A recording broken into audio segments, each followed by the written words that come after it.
Happy Friday, everybody. Good to see everyone. Thanks for jumping on this morning. Today, we are going to have, in my opinion, an awesome call. I happened to get on a call last night at the house where, I don't know if you guys know the name Elon Musk. But I don't know if you know that name, but there's a big discussion around this guy, Elon Musk. And first of all, if you're joining the call today for the very first time, this is the Clear channel. Thank you for all of you that are on screen and in a place to take notes. More importantly than that, hopefully I can add some value to your life and to your day. I see Nikolai and Rory there in the office.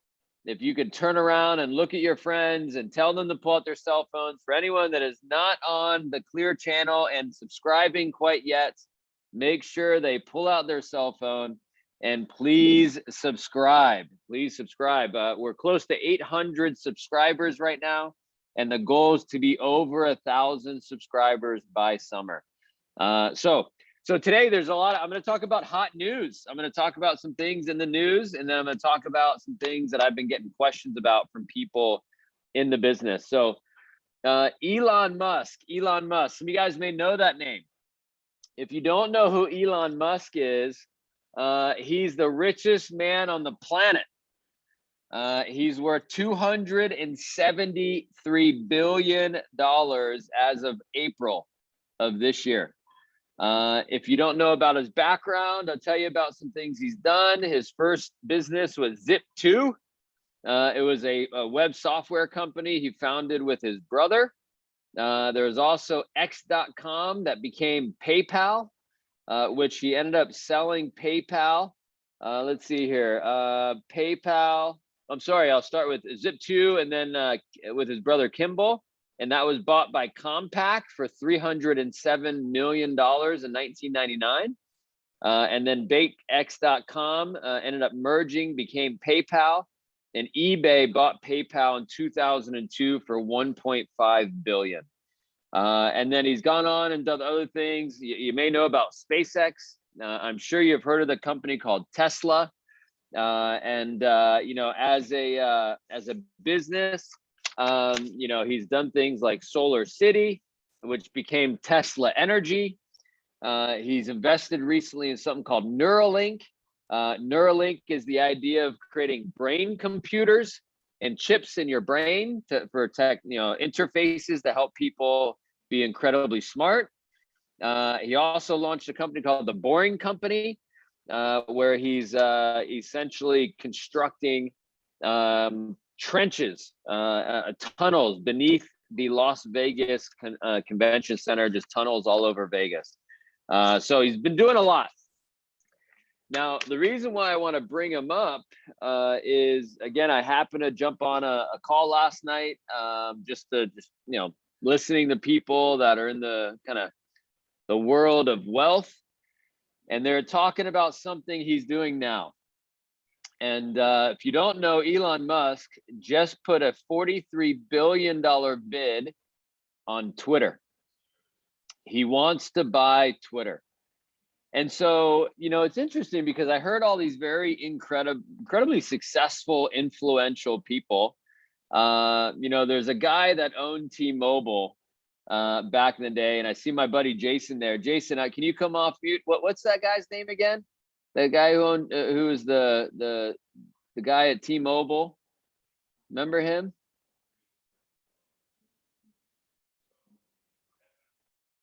Are you guys coming off mute there? All right, so I'll give him a second to come off mute. What is it? John Leisure. Yeah, so John Leisure. So I was on this call last night, and I didn't, I was hearing people speak, and they're like, "Hey, John, what do you think of this?" And John started talking, and I'm like, John. And then I looked at his profile, and it was John Leisure, the former CEO of T-Mobile, who apparently Elon Musk has tried to hire as his CEO multiple times. And I'm on this call that I could literally have a conversation with John Leisure. And so, and it was very interesting to me, the conversation and what they're talking about and why he was doing this. And there's some people in this call that are talking about, oh, he's playing with the market, he's buying the stocks, he's looking to tank the company and then buy it when it's low and sell when it's high and turn a big profit. And and it's interesting, but I don't know if you know this, but Elon Musk, when this whole war was happening and the whole Ukraine thing was happening, the government and different people asked Elon Musk to help them set up the internet in Ukraine and help the people of Ukraine have a voice and actually communicate. There's a ton of articles about it. And they also turned around and some other people asked Elon Musk to help Russia with some of their internet side of things, to help, again, because of his influence online or whatever. And he said, no, I'm not going to do that. I'm not going to help people that hurt other people. And it's very interesting because Elon Musk, there's stories of him sleeping on the floor in his factories, sleeping on the floor, starting his companies in very humble beginnings. And, and what I'll tell you, what I took away from this call and why Elon possibly is buying Twitter, totally my opinion, is from my understanding, he wants to help control the narrative. You may not know this and you may not agree with it. And I don't really care if you do or don't, but I'm sharing my opinion is there is people in the world that don't want to have you speak. They don't want to have you share your voice. They want to unfortunately influence people. And the media does this. And from what I can tell, and I give Elon a lot of credit, where he wants to expose the algorithms of Twitter. And there is actual factual information where companies like Twitter and other organizations don't let certain people speak up and don't let certain people share their voice. And frankly, if you know the way our entire country was set up, the First Amendment is freedom of speech. And I believe in freedom of speech. I'm okay if you don't agree with me. I'm okay if you see things in a different way, but I'm not okay to not let you speak. And the interesting thing is, from what I can tell, and again, I may be wrong, is Elon Musk wants to buy Twitter for more than it's worth, keep in mind. He wants to buy Twitter because he wants to help with freedom of speech. He wants to give people a voice. And, and I'll tell you, John Legere actually told Elon Musk to fly a kite, I think. And he was like, yeah, I don't want to work for him because he's kind of crazy. Although he's very good he's a visionary. And although he has like lots of good things he's done and he wants to make an impact, I looked up, one of the big things he wants to do is he wants to go to Mars. I don't know if you guys saw that or not. I looked up a little bit about Mars and the planet this morning, just to kind of an idea of if it's possible for people to live on Mars. And it's a long shot, but then again, I don't think he really cares if it's a long shot. He kind of does things like that. But from what I understand, man, this guy is a visionary. He actually has drawn out the vision on getting to Mars. He actually has charts, and John Legere is talking about, he's had numerous conversations with Elon about what he's doing and why he's doing it. And, and I'll tell you, for you guys that don't know this, Elon Musk, although he is the richest man on the planet, he doesn't live in a massive 400-bedroom house. He doesn't have, 3,000 cars. He obviously drives Teslas, but he lives in a tiny home. He lives in a tiny home on his property where SpaceX is, and out in the middle of nowhere. And the tiny home's like less than 400 square feet. And why would a guy do that? Well, he's got to be a little crazy, right? But the other reason apparently is he's preparing for what he wants to do. He's beginning with the end in mind. He's living his life now to prepare for his what he wants to do on Mars. Obviously, you can't take too much to Mars, apparently. So anyway, so just some thoughts around what's going on in the world, in the news, and in the world of business. I give him a ton of credit.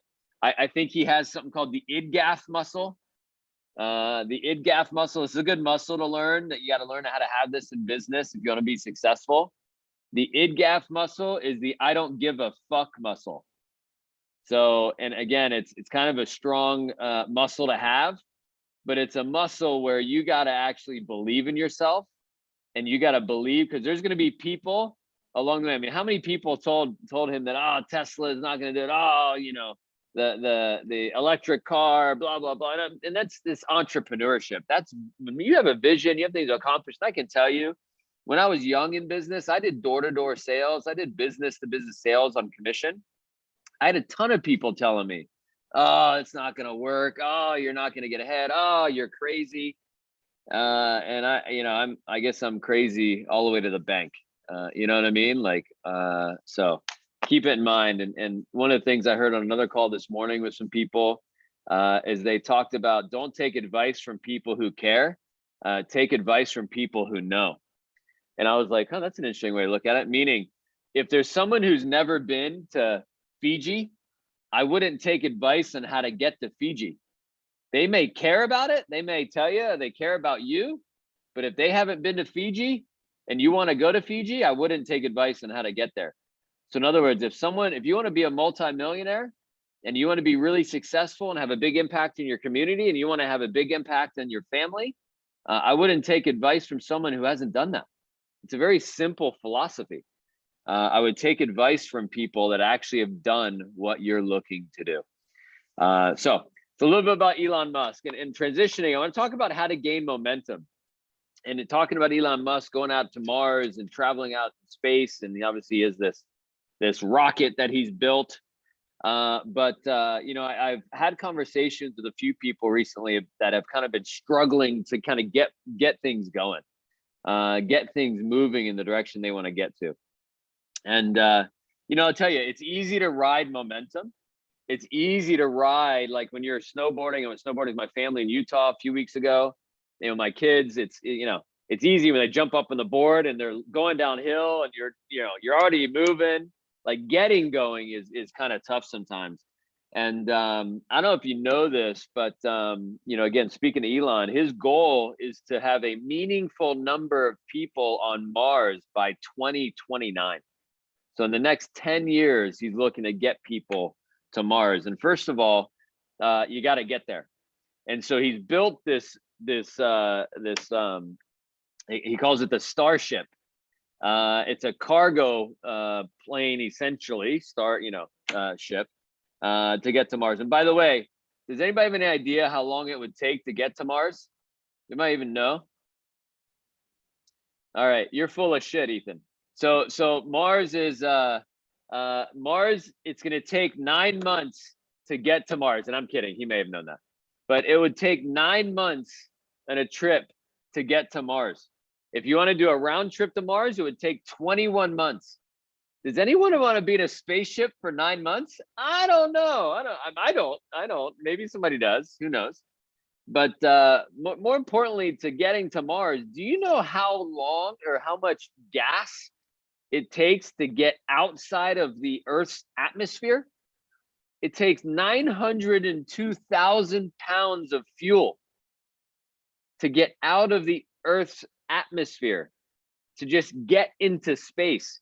Most spaceships, like we go off to the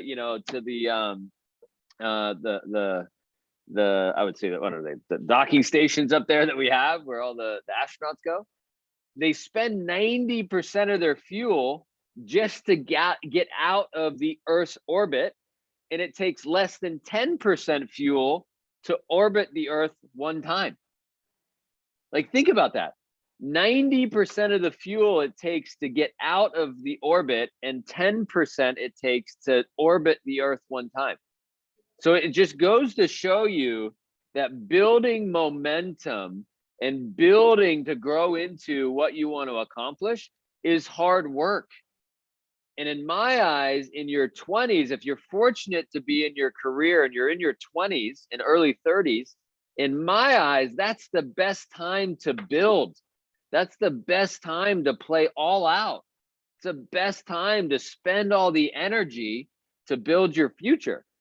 Because as you get in your 40s, 50s, 60s, I mean, you just don't have a lot of energy. You're just older. I played a game the other night. I am still freaking sore 2 days later. I used to play soccer on a Friday night. I'd go party at Penn State until 2 a.m. I'd wake up the next morning, be in the gym, run 5 miles.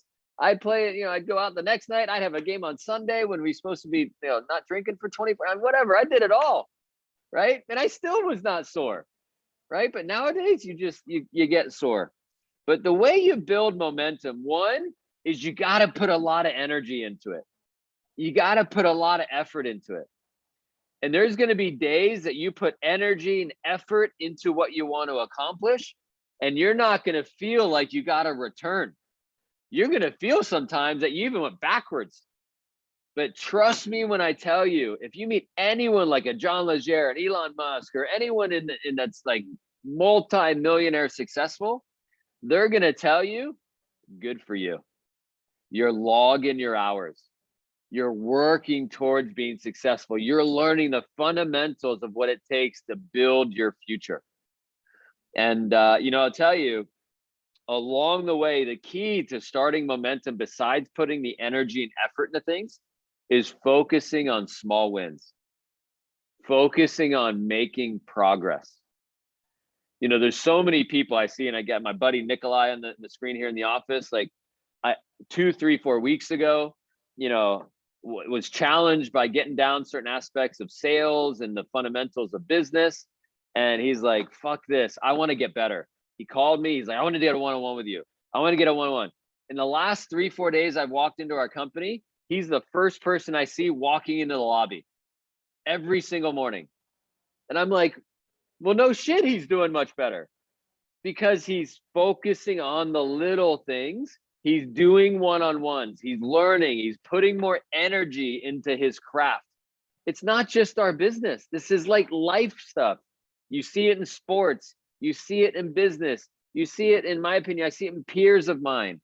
So trust me when I tell you, put the energy in, focus on small wins, and start making small progress. I tell you, in my career, I wasn't the guy that got up to the plate on the first day of doing sales and hit a home run. Like, I was not that guy. The first sale I ever closed in business was after 5 days of training. I closed a customer of one account.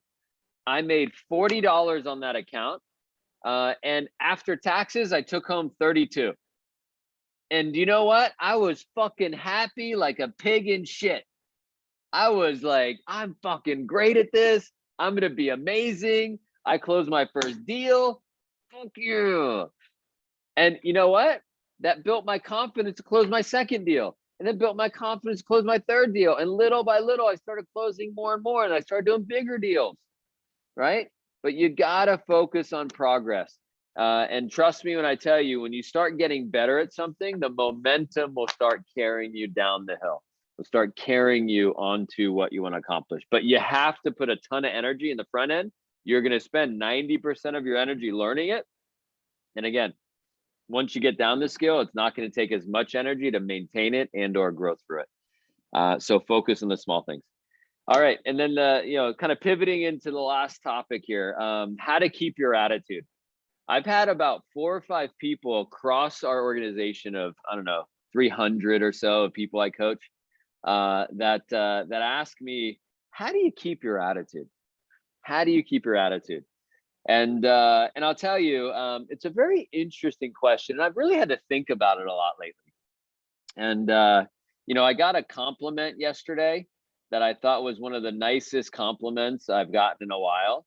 And it was, that I am, in this person's eyes, one of the most optimistic people she knew. It was my friend of mine named Ari. And I was kind of blown away that she felt that way about me. And hold on a second. Ukraine, refugees. Okay. And it was crazy because she said this to me as she introduced me, for a call I did for her. And I was like, huh. I mean, again, I didn't realize you felt this way about me. Thank you so much for the nice compliment. But I started thinking about it, like, why am I so optimistic? Why do I see things in the way that I see things? And and I'll tell you, the reason I see things the way I do is because I was taught at a very young age from my mom, who is, not born in this country. She's Colombian born, Hispanic, into the US at 18, couple $100 in her pocket.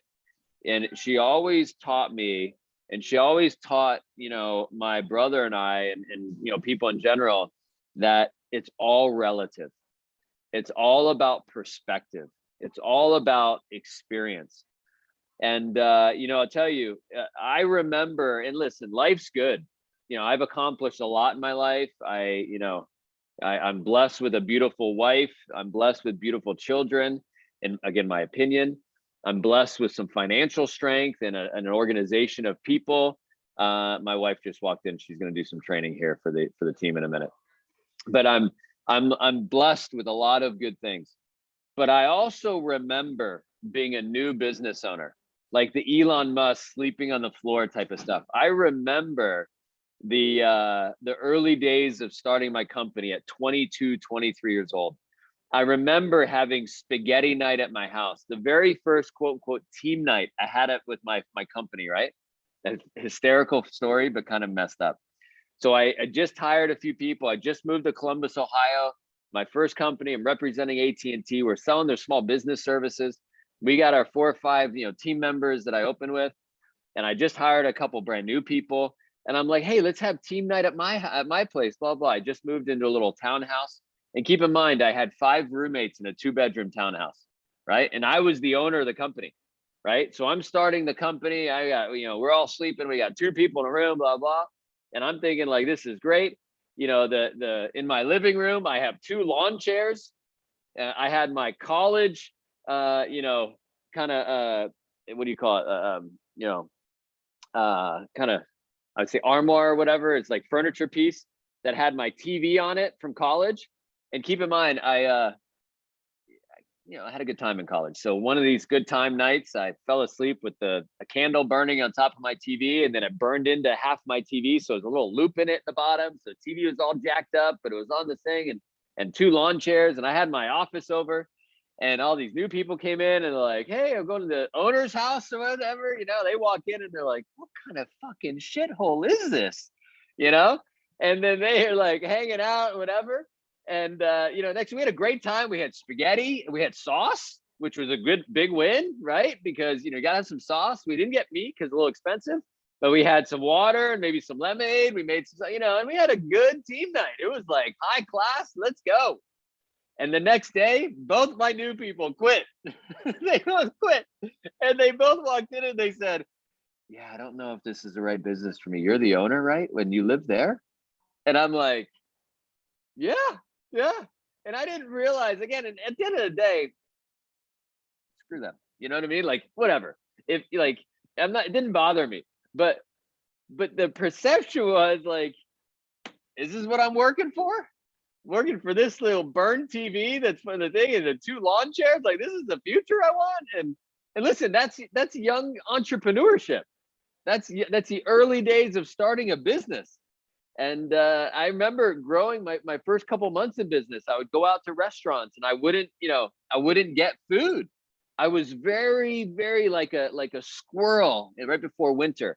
Everything I made, I would pile it in my mouth and like save the nuts.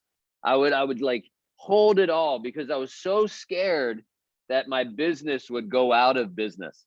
I believe in the entrepreneurial spirit. I believe in the fact in this country you can make whatever you want to make, and you can create a life and whatever life you want to have. And I was, again, a young entrepreneur.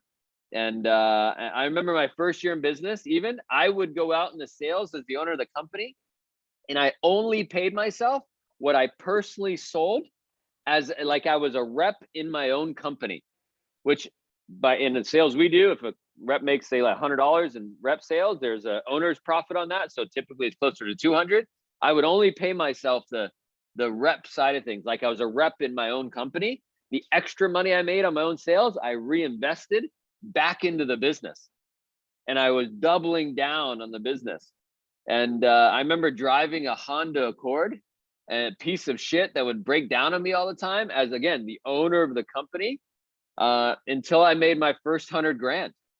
And then after I hit some goals, hit my first 100 grand, I started, I got actually a bedroom set. I actually got some furniture in my living room. I actually got a car that didn't break down on me all the time. So little by little, I started building my future. And so when I talk about why am I so optimistic, I want to show you guys this. I don't know if you guys can see this, but this is a picture of what's going on right now in California. So I have a friend of mine, my bookkeeper, who I called a week or two ago, and I said, "Hey, what are you doing? It's been hard to get a hold of you last couple of days." And she said, "I'm sorry. I've been going down to Tijuana from LA to help some of my Ukrainians." And I'm like, "What do you mean?" And she's Ukrainian, and she's been at the border of Mexico and the US, and taking care of families and serving food to people that are trying to get into the US. Because of the war going on, because Russia invaded Ukraine, for whatever reasons they're doing it, there's people all over the world that are trying to get into the US. They have family here, they have people that they know, and they're stuck at certain airports, they're stuck at certain border locations trying to get in because they believe in the American dream. They believe in the opportunity that this country provides. And no joke, I was looking through this morning, and I don't know if this is the same one, but there's people, again, trying to do this. So this was CNN, right? You guys see that? Can you guys all see this? That are in the office? Can you shake your head? They see that?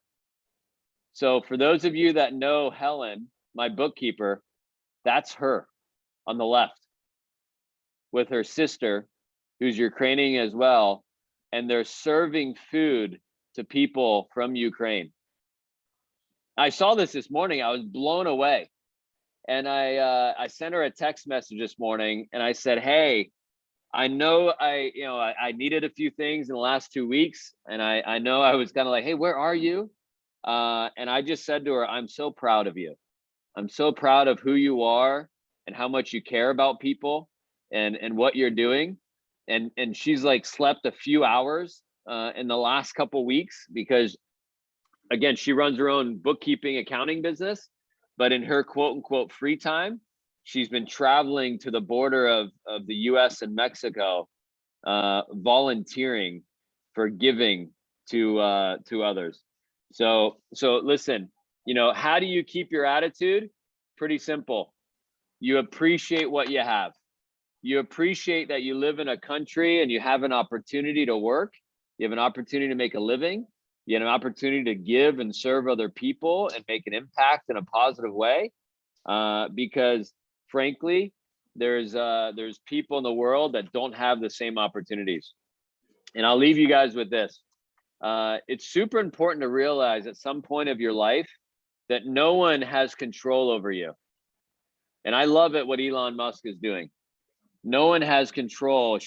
No one should have the control of your voice. No one should have the control over your life. And attitude, in my opinion, the moment you lose your attitude because someone else says something to you or does something in your world that gets you off kilter, then you've now given that person control over you. And I'll tell you, that is not happening for me in my life. I know that I have a choice on a daily basis on how I look at things. No matter what happens in the outer world, I have a choice on how to respond. And I choose to respond in a positive way. I choose to live my life optimistically and with a future and in control. So I hope that helps out. I would keep an eye on what Elon Musk is doing. I think it's pretty interesting, the world of business, the world of entrepreneurship. It's not easy, but if you want to be successful, you're going to have to go through things and learn from those things. And again, I believe that God puts his hardest challenges on his strongest soldiers. So just remember, if something's not going your way, if you're not building momentum you need to build, focus on some small wins, and you'll be moving towards what you want to accomplish. But happy Friday, everybody. Thanks for jumping on today. If you have any friends you want to share this link to, please do. Clear Channel on YouTube, and looking to get more subscribers, and have an amazing day.